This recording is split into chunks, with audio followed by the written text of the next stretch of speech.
प्रेम से बोलिए श्री सत्यनारायण भगवान की जय। आप सभी को पूर्णिमा की हार्दिक शुभकामना।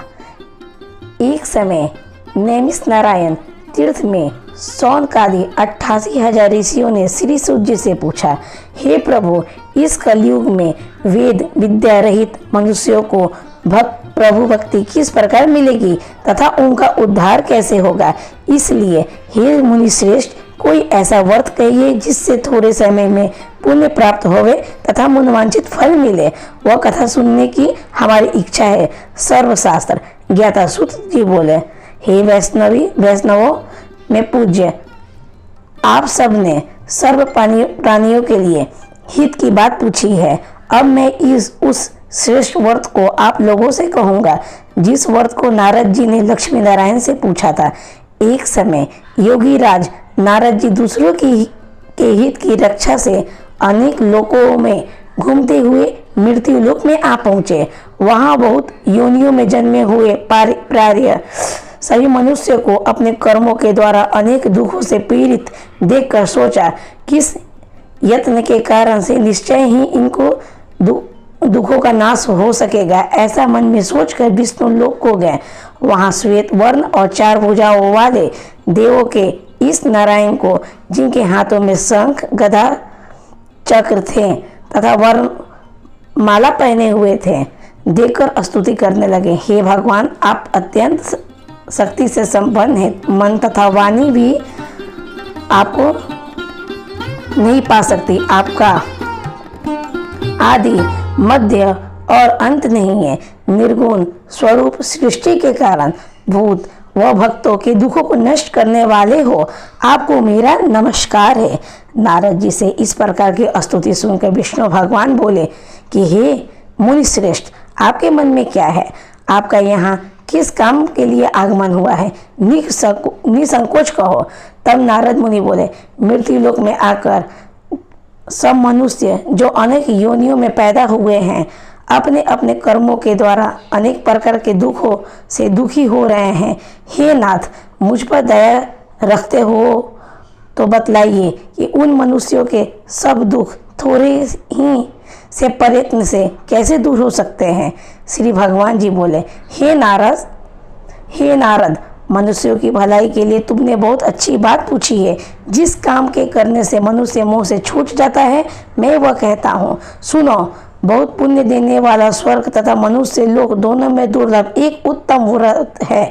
आज मैं प्रेमवश होकर तुमसे कहता हूँ, सत्यनारायण का यह व्रत अच्छी तरह विधान पूर्वक करके मनुष्य तुरंत ही यहाँ सुख भोग कर मरने पर मोक्ष को प्राप्त होता है। श्री भगवान के वचन सुनकर नारद मुनि बोले कि उस व्रत का क्या फल है, क्या विधान है और किसने यह व्रत किया है और किस दिन यह व्रत करना चाहिए, विस्तार से कहो। भगवान बोले, दुख शोक आदि को दूर करने वाला, धन्य धान्य को बढ़ाने वाला, सौभाग्य तथा संतान को देने वाला यह व्रत सब स्थानों पर विजयी करने वाला है।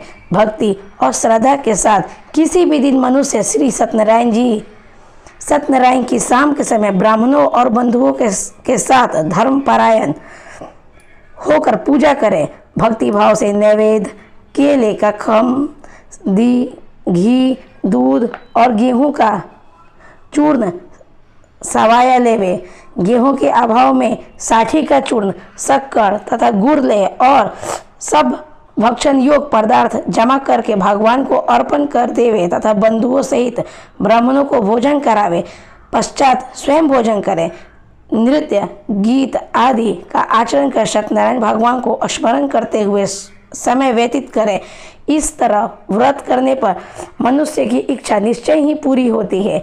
विशेष कर कलिकाल में भूमि पर यही मोक्ष का सरल उपाय है। एक बार बोलिए सत्यनारायण भगवान की जय। तो दोस्तों, आपको हमारी वीडियो कैसे लगी? अगर अच्छी लगी तो लाइक, सब्सक्राइब और कमेंट जरूर करें। और तब तक के लिए धन्यवाद। प्रेम से बोलिए श्री सत्यनारायण स्वामी की जय। दूसरा अध्याय। सूत जी बोले, हे ऋषियों, जिसने पहले समय में इस व्रत को किया है उसका वृत्तांत कहता हूँ, ध्यान से सुनो। सुंदर काशीपुरी नगरी में एक अति निर्धन ब्राह्मण रहता था। वह भूख और प्यास से बेचैन हुआ नित्य ही पृथ्वी पर घूमता था। ब्राह्मणों से प्रेम करने वाले भगवान ने ब्राह्मण को दुखी देखकर बूझे ब्राह्मण का रूप धर उसके पास जाकर आदर के साथ पूछा, हे वृप, नित्य दुखी हुआ पृथ्वी पर क्यों घूमते हो? हे श्रेष्ठ ब्राह्मण, यह सब मुझसे कहो, मैं सुनना चाहता हूँ। ब्राह्मण बोला, मैं बहुत ही निर्धन हूँ, भिक्षा के लिए पृथ्वी पर फिरता हूँ। हे भगवान, यदि आप इसका उपाय जानते हो तो कृपया कर कहो। वृद्ध आश्रम बोला, सत्यनारायण भगवान मनवांछित फल को देने वाले हैं, इसलिए हे ब्राह्मण, तू उनका पूजन कर, जिसके करने से मनुष्य सब दुखों से मुक्त होता है। ब्राह्मण को व्रत का सारा विधि विधान बतलाकर बूझे ब्राह्मण का रूप धारण करने वाले सत्यनारायण भगवान अंतर्ध्यान हो गए। जिस व्रत को वृद्ध ब्राह्मण ने बतलाया, मैं उसको करूँगा ये निश्चय कर उस ब्राह्मण को नींद भी नहीं आई। वह सवेरे ही उठा, सत्यनारायण के व्रत का निश्चय कर भिक्षा के लिए चला। उस दिन उसको भिक्षा में बहुत धन मिला, जिससे बंधु बांधवों के साथ उसने सत्यनारायण का व्रत किया। उसके करने से वह ब्राह्मण सभी दुखों से छूटकर अनेक प्रकार की संपत्तियों से युक्त हुआ। उस ब्राह्मण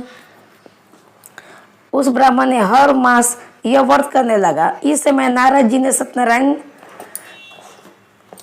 का कहा हुआ यह व्रत तुमसे कहा। हे वृप, अब मैं और क्या कहूँ? ऋषि बोले, हे मुनिवर, संसार में इस ब्राह्मण से सुनकर किस किस ने इस व्रत को किया, हम वह यह सब सुनना चाहते, इसके लिए हमारे मन में श्रद्धा है। सूत जी बोले, हे मुनियों, जिसने इस व्रत को किया वह सब सुने। एक समय वह ब्राह्मण धन और ऐश्वर्य के अनुसार बंधु बांधवों के साथ व्रत करने को तैयार हुआ। उसी समय एक लकड़ी बेचने वाला बूढ़ा आदमी आया और बाहर लकड़ियों को रखकर ब्राह्मण के मकान में गया।